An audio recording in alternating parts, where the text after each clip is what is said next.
What's up, guys? Thank you for watching Wild Fed Family, and today I'm going on a fall turkey hunt. But here's the thing, there's no fall turkey season in the state of Georgia, but I got a little problem on my hands. 2 weeks ago, I was down here filming a video on my garden, and I happened to see the turkey walk up in the background of the video and start picking away at some of my collard greens. Now that led me to identify the problem as the turkey being the pest and not the goats that I blamed it on. So let me show you some of the destruction. This right here was the only damaged collard green that I've shown you in that video, with some minor stuff here. But y'all, look at this. There is my broccoli working on down. All of the lettuce that I grew is gone.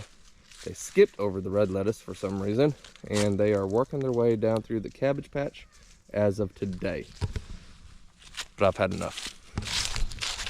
I'm going to save what's left, including my spinach, my Swiss chards, my radishes, the rest of my cabbage, the red romaine, some garlic, some collards, and so on. So the bottom line is the turkeys have lived out their days on this farm.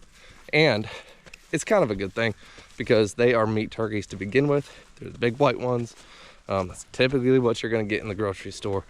And they're also about 8 months old, where the turkeys that you buy from the grocery store are usually harvested at anywhere from 6 to 7 months. So they got an extra month and a really beautiful garden to fill up their bellies as their last meal. So that's just the circle of life, and there's a beginning and an end.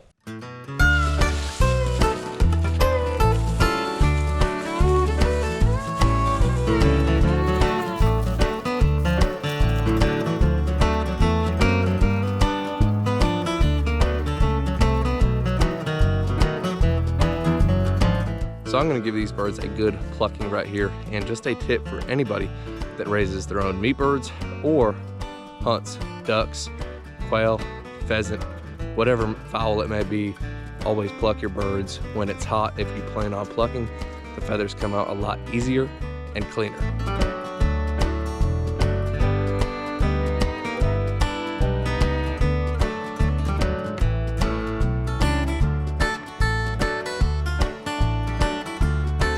So there it is, we got one plucked bird, and yeah, just to reassure you, this right here is what that bird recently ate, and it smells and looks like a salad bar up in there. And then I got another bird that I just skinned out because it is late at night and I'm tired of plucking. Yeah, look at the amount of fat on these birds. I mean, that is healthy. So I saved the livers, the hearts, the gizzards, plucked one, skinned one, and I no longer have turkeys eating on my garden. So I'm gonna go inside, get this meat rinsed off, get it cooling down, and I got kids that need to go to bed. I need to go to bed. Everybody's tired. So yeah, we'll cook this on another day. But I'm not gonna stop it right there, because I have a really awesome wild turkey legs and thighs recipe that I wanna share with you.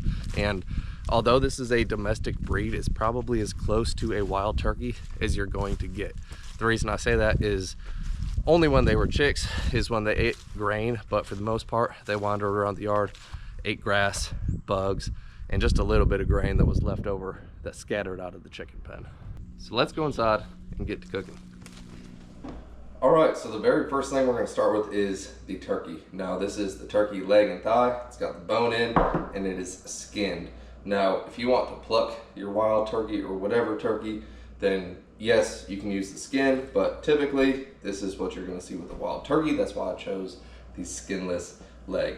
The next is seasoning this thing up. Now I have the 4S Wild Game, and this is by far my favorite, pretty neutral wild game seasoning, and it covers, you know, just about every meat, whether it's fowl or, you know, red meat like a deer. But I use this stuff just as much on camera as I do off camera, and that's simply because it's good. So all I'm gonna do is generously cut this down and season your piece of meat, flip it over, do the same thing on the other side. Now, right behind me, I have this oval shaped kind of Dutch oven here, and there you go. That's the label to it. But I'm gonna throw in plenty of olive oil and crank this heat up to about medium, and we're gonna get a good sear on this turkey leg.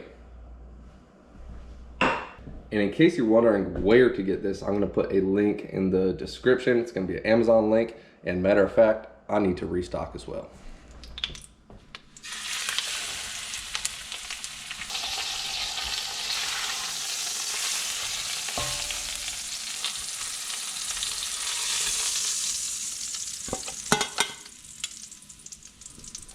So now that this turkey leg is nice and golden brown and seared well, I'm gonna add a couple more things. Now I have some finely diced shallots, and I went ahead and I did the same thing with some white mushrooms as well.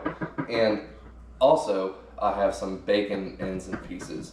Now these ends and pieces were just trimmings from some other stuff. It's probably about 4 ounces. Don't overdo it on the bacon. You don't want this whole dish to taste like bacon, but it is nice added light smoky flavor. And to finish it off, I have finely diced white onion as well. And in the pot, it all goes.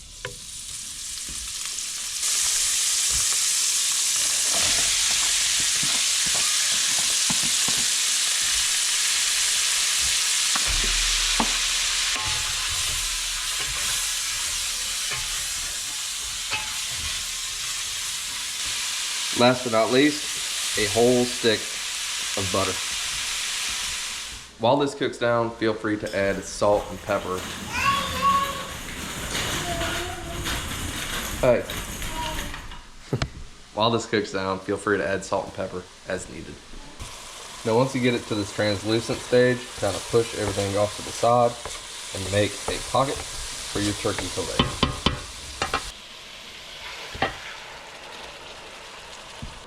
Now that you got everything combined, go ahead and give it a few good glugs of white wine. Now I'm using a Chardonnay for this, and I probably used about 12 ounces. Make sure you have your heat cranked way up because you want to cook the alcohol off so that you're not left with that residual flavor. You want the flavor of the wine, not the alcohol. Next is stick it in a 300-degree oven with a lid on for roughly 2 to 3 hours until it falls apart. So go ahead and use this time now to do whatever you want to do, whether it be making sides, cleaning up around the house, heading out to the deer woods. For me, it's going to be making some fresh Italian loaves with some sesame seeds on top. All right, so here it is about 3 hours later, and right now this turkey is pull apart tender. So I'm just going to leave it on the stove, just cooling, lid off for roughly 45 minutes while I bake this bread. And I'm going to get in there and tear it all apart with my fingers once it's cooled off. And while it's cooling down, I'm going to throw in half a block of cream cheese to let it slowly melt. Now the last step here, now that all of this cream cheese has melted, is to add in some heavy cream. And I'm just going to whip it as it slowly heats up. And I want this to thicken into a really creamy, saucy gravy. So just kind of work it. You got to have a feel for it. There's no distinct amount. Just go for it and do your best. Now that you have this to your desired consistency, go ahead and throw it on a pile of egg noodles. Top it off with some freshly chopped parsley. And that right there is a turkey dinner. Throw a couple slices of fresh baked bread on the side and you are good to go.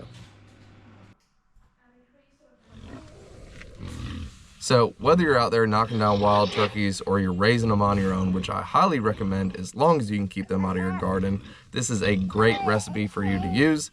And this is how I dealt with my issues. So thank you for watching, thank you for subscribing, and I will see you on the next video.